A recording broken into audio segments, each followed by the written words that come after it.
ঠিক যেমনটা দেখছেন, বাংলাদেশ এবং শ্রীলঙ্কার মধ্যবর্তী পঞ্চম ওয়ানডের টস অনুষ্ঠিত হচ্ছে এবং খুব স্বাভাবিকভাবেই খুবই গুরুত্বপূর্ণ একটা ম্যাচ। এই ম্যাচ জিতলেই ট্রফি জিতবে বাংলাদেশ।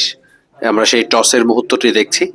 বাংলাদেশ ক্যাপ্টেন তিনি টস তুললেন এবং সেখান থেকে টসে আজকে জিতেছে শ্রীলঙ্কা এবং বাংলাদেশ ক্যাপ্টেন আমি দেখছি যে তিনি শ্রীলঙ্কার সঙ্গে হ্যান্ডশেক করে তিনি একটা ইশারা দিয়েছেন যে তিনি বোলিং পেয়েছেন, অর্থাৎ শ্রীলঙ্কা টসে জিতে ব্যাটিং এর সিদ্ধান্ত নিয়েছে এবং বাংলাদেশ দল টস হেরেছে এবং আজকে বোলিং শুরু করবে।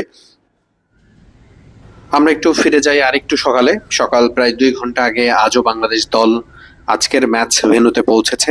বলে রাখা ভালো, আজকের ম্যাচ ভেন্যু অন্যান্য ভেন্যুগুলো থেকে একটু আলাদা।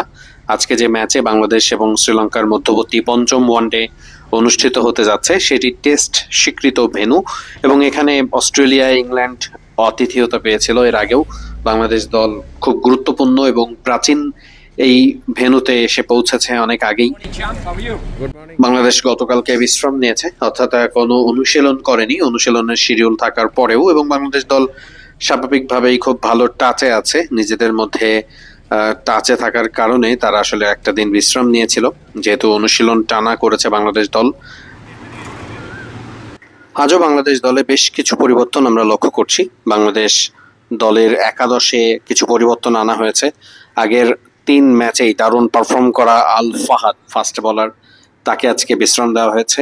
ইমনকে গত ম্যাচে বিশ্রাম দেওয়া হয়েছিল, তাকে আবারও খেলানো হচ্ছে। মূলত বাংলাদেশ দল সিরিজে 3-1 এগিয়ে থাকার কারণে ওই স্পেসটা পাচ্ছে যেখানে সব ক্রিকেটারদেরকে বিশ্রাম নিয়ে বাংলাদেশ দল খেলাতে পারছে। খুব স্বাভাবিকভাবেই আজকেও সেই একই কারণেই ফাস্ট বোলার আল ফাহাদকে বিশ্রাম দেওয়া হয়েছে। টানা 3 ম্যাচ তিনি খুব দারুণ ফর্মে ছিলেন। আজকের ম্যাচে আবার ইমনকে ফেরানো হয়েছে, তিনি গত ম্যাচে বিশ্রামে ছিলেন, যেটি আমি আগেই বলেছি। এবং আব্দুল্লাহ উইকেট কিপার হিসেবে প্রতি ম্যাচই খেলছেন এবং আজকেও আরো একজন ব্যাকআপ উইকেট কিপারকেও আসলে একাদশে রাখা হয়েছে। ফারহান একাদশে এসেছেন। সবকিছু মিলিয়ে বাংলাদেশ দল আরো বেশ কিছু পরীক্ষা নিরীক্ষা করছে। গত ম্যাচেও বাংলাদেশ দল কিন্তু 3টি পরিবর্তন এনেছিল, তারপরেও খুব দুর্দান্তভাবে বাংলাদেশ দল ম্যাচ জিততে পেরেছিল। আজকের ম্যাচ জিতলেই বাংলাদেশ দল এই সিরিজে 4-1 এগিয়ে যাবে, অর্থাৎ এই জায়গা থেকে শ্রীলঙ্কা আর কখনোই সমতা অথবা জয় ফিরতে পারবে না। 6 ম্যাচ ওয়ানডে সিরিজের বাংলাদেশ যদি 4টি ম্যাচ জিতে যায় সেক্ষেত্রে ট্রফি বাংলাদেশ জিতে যাবে। গুরুত্বপূর্ণ সেই ম্যাচটি অনুষ্ঠিত হচ্ছে ঐতিহাসিক সিংহলী স্পোর্টস ক্লাবে এবং যেখানে আমি শুরুতেই বলেছি টেস্ট ম্যাচ অনুষ্ঠিত হয়েছে অনেক। শ্রীলঙ্কার প্রথম স্বীকৃত আন্তর্জাতিক ভেন্যু হিসেবেও ধরা হয় এই মাঠকে।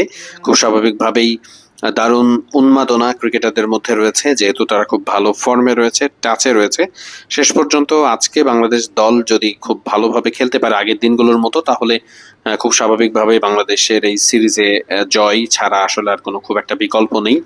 আমরা দেখতে পাচ্ছি সেই দৃশ্য, ক্রিকেটারদের মধ্যে সেই উৎফুল্লতা। চোখ রাখুন মিডফিল্ডে বাকি আপডেটের জন্য।